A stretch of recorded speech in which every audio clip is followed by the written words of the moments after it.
In 2011, Steve Jobs said that the most important innovations of the 21st century would occur at the intersection of biology and technology. That prediction is no longer theoretical, it is operational.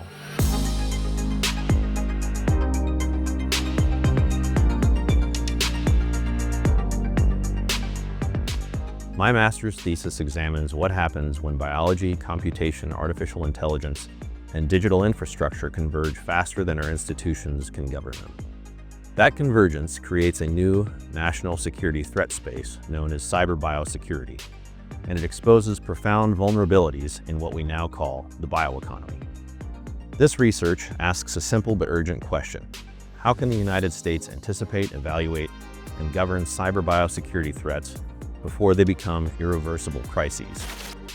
To answer that question, the thesis uses strategic forecasting and scenario-based analysis, moving deliberately from the individual level outward to domestic threats, state adversaries, and finally, planetary risk.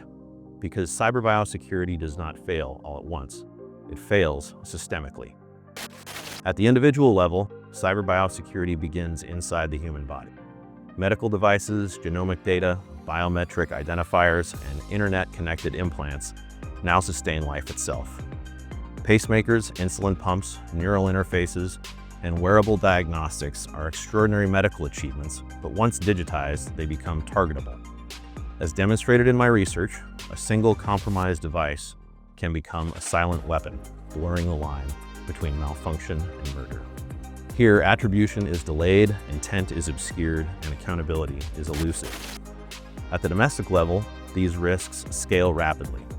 Biological research labs, pharmaceutical manufacturing, agriculture, and healthcare systems are deeply interconnected through cyber-physical infrastructure.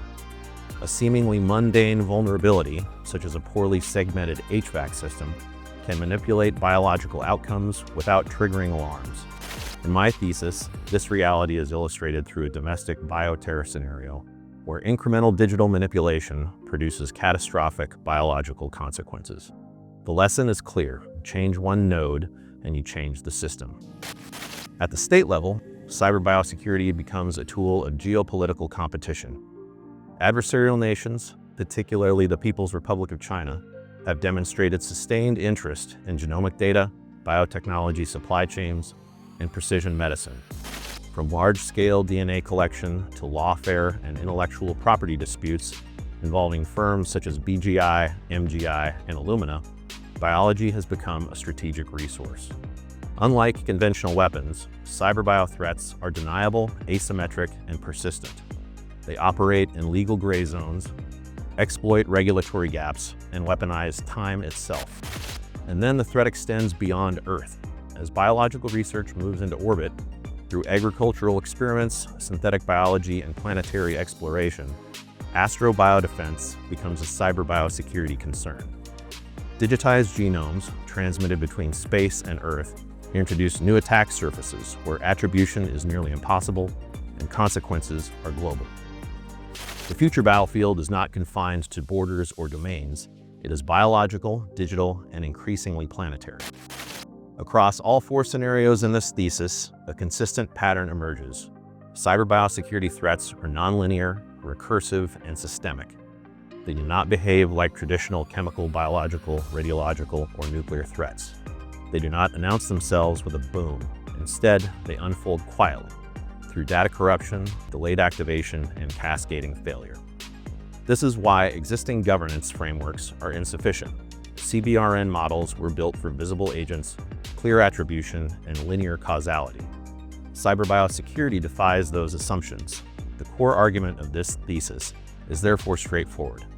The bioeconomy must be recognized as critical infrastructure. The bioeconomy underpins food security, public health, biotechnology, medical innovation, and national competitiveness.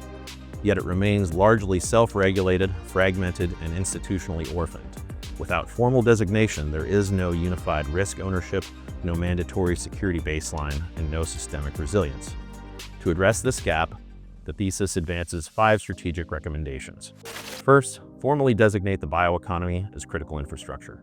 Second, establish a national biorisk management agency modeled after institutions like the NRC or FAA. Third, mandate cyberbiosecurity audits across federally funded research and biotech sectors. Fourth, create a federal cyberbiosecurity readiness index to benchmark resilience. And finally, institutionalize strategic foresight through a dedicated national unit focused on emerging biocyber risk. The conclusion of this research is not alarmist. It is preventative. Cyberbiosecurity represents the next evolution of Homeland defense, one where resilience must be designed before crisis, not after collapse. If national security in the 20th century was defined by deterrence, then security in the 21st century will be defined by foresight. To protect the future of innovation, democracy, and life itself, the United States must secure the architecture of biology with the same seriousness we apply to power grids, transportation, and communications.